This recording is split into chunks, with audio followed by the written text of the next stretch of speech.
That may be the greatest catch I've ever seen in my life.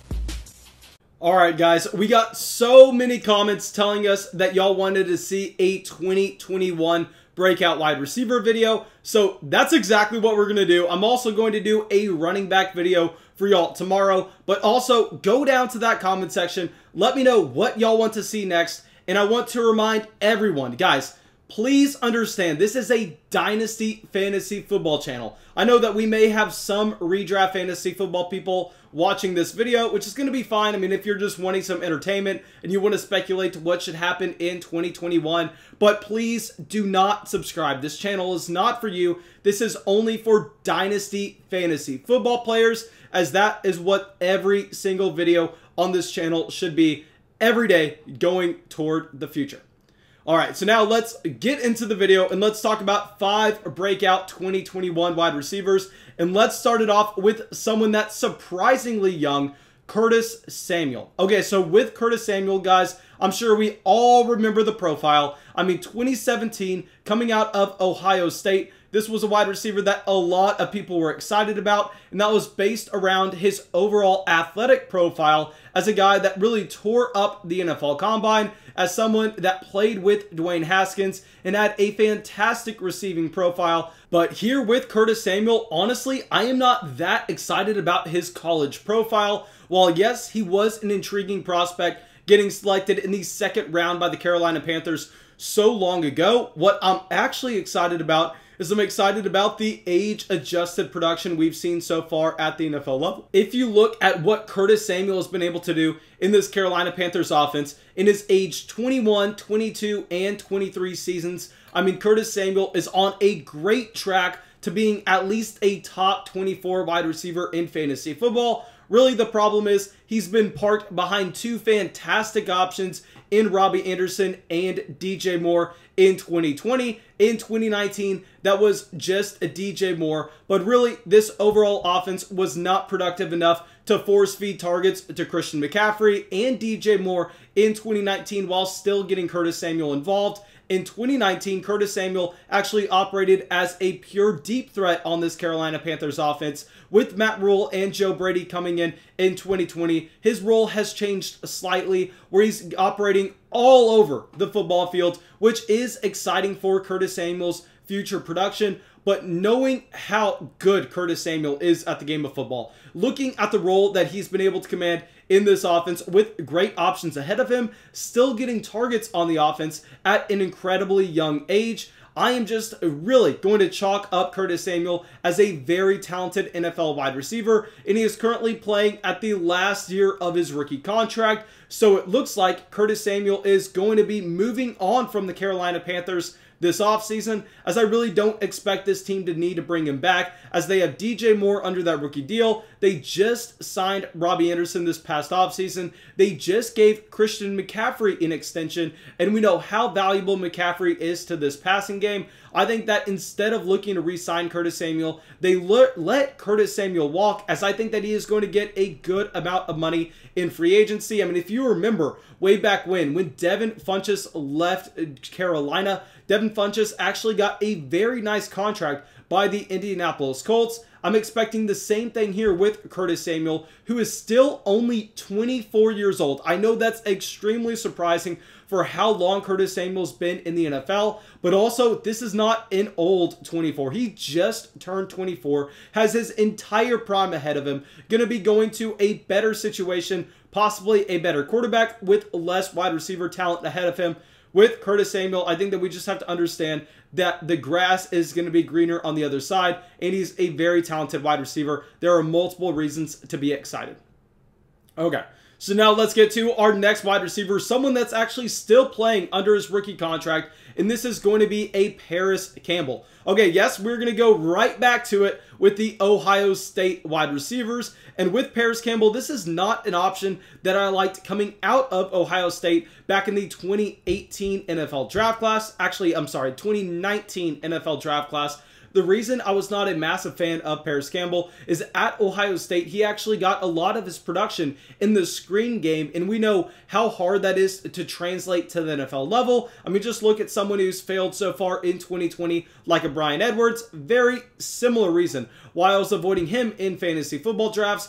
But I think that we just have to be unbiased here. And while I did not like Parris Campbell coming out of the 2019 NFL draft, if you look at that athletic profile, if you look at his size as well, we have to acknowledge the fact that if Parris Campbell can develop as a wide receiver, based on his physical traits, he could easily be a top 30 wide receiver in fantasy football. And if you look at what he was able to do in 2020, in the very few games that he actually got to play, he looked like he was by far and away the #1 wide receiver option ahead of both Mecole Hardman and T.Y. Hilton on the Indianapolis Colts. Now, yes, that did not come with a ton of production because it is the Colts offense and they really like to spread the ball around.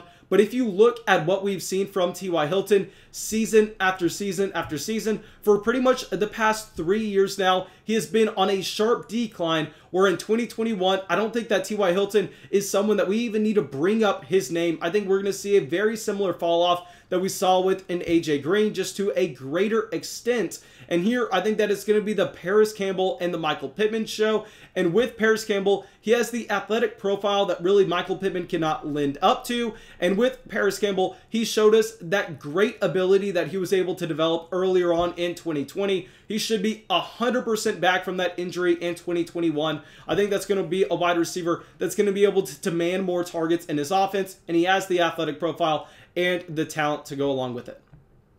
Okay.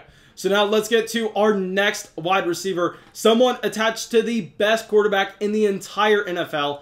This is going to be a Mecole Hardman. Okay, so here with Hardman, I know that he's actually been a major disappointment so far in 2020, but we have to take a step back. Like I always say, let's look at Mecole Hardman coming out of Georgia, coming into the NFL, and nobody ever sold him to be a complete wide receiver. The entire discussion around a Mecole Hardman was raw talent. I mean, raw speed that you cannot teach at the NFL level. We know that all head coaches want to come out here and they want to say, hey, we can teach route running. I mean, we can get the wide receiver open. What we need is we need the physical traits for them to be able to go out there and make things happen after the catch. And that's exactly what we have here with Mecole Hardman, who has not necessarily provided a ton of production, even with spots like Sammy Watkins getting injured in 2020. I know I was expecting him to jump up in production and it did not happen, but I think we just have to be a little bit more patient here with Mecole Hardman. This is Sammy Watkins last year in Kansas City, where I think that we are going to have Mecole Hardman jumping up into a larger role in 2021.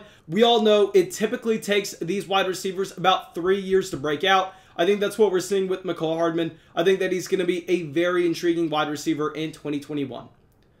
Okay, so now let's get to our next wide receiver. Talk about physical traits with nothing put together.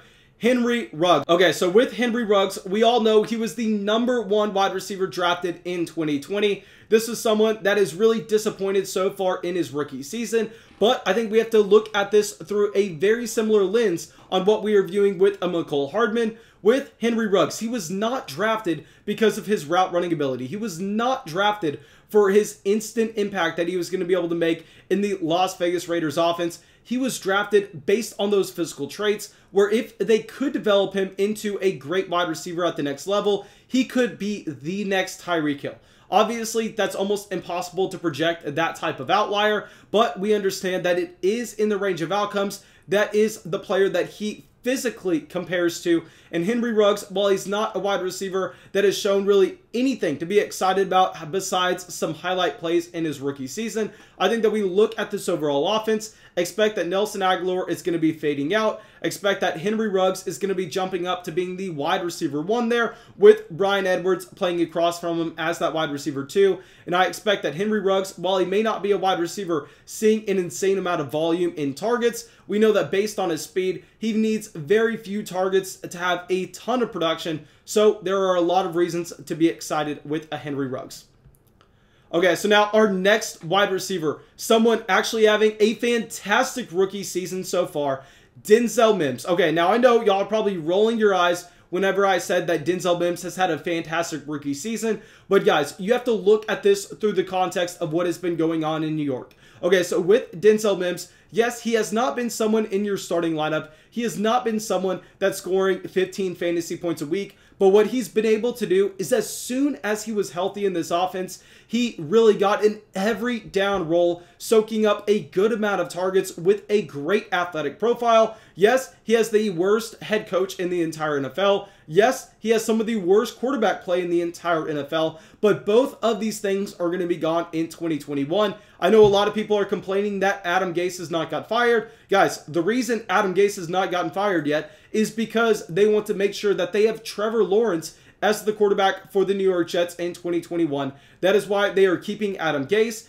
And if we have a new coaching staff coming into New York, if we have one of the best quarterback prospects of the decade coming into New York as well, I think that Denzel Mims will be trending in the right direction. Not to mention that both Jamison Crowder and Breshad Perriman will be yet another year older on the decline of their careers as Denzel Mims is really surging.